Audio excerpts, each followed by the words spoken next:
दोस्तों ये जो तितली है और इस प्रकार के जितने भी जीव होते हैं ये सभी इसी तरह से खुले आकाश में रात भर रहते हैं। रात में चूंकि ज़्यादा ठंड होती है और वैसे भी अभी कुछ दिनों से ठंड ज़्यादा पड़ रही है तो ये काफ़ी धूज रही है क्योंकि ये रात भर ठंड में रही होगी। और अभी मैंने सोचा कि इसे क्यों ना धूप में रखा जाए, क्योंकि आग जलाकर मैं इसे गर्म नहीं कर सकता क्योंकि ये आग में जा सकती है, क्योंकि इस प्रकार के जो जीव होते हैं वो आग की तरफ आकर्षित हो जाते हैं और उसमें चले जाते हैं। और मैंने इसे यहाँ रख दिया है। यहाँ पर अभी सूर्य की किरणें आ रही है। अभी वैसे सुबह हुई है तो इतनी धूप नहीं है, लेकिन धीरे धीरे जब गर्मी बढ़ेगी तो यहाँ पर धूप और तेज़ी से आ जाएगी और इसे ठंड लगना बंद हो जाएगी।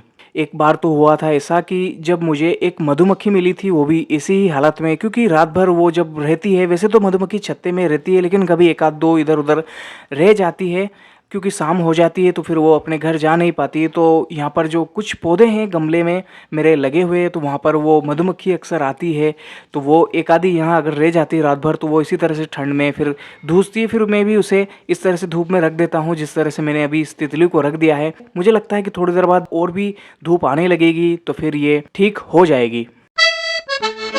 और दोस्तों आप अब देख सकते हैं कि धूप थोड़ी सी बढ़ रही है, तो अब ये ठंड से नहीं काँप रही है क्योंकि इसमें थोड़ी सी गर्मी आ गई है और अब ये ठीक हो गई है पहले की तरह और ये अब आराम से बैठी हुई है। और दोस्तों अब इसे यहीं रहने देते हैं। कुछ देर बाद मैं आकर देखता हूँ कि ये तितली उड़ती है और उड़ते हुए कैसी लगती है।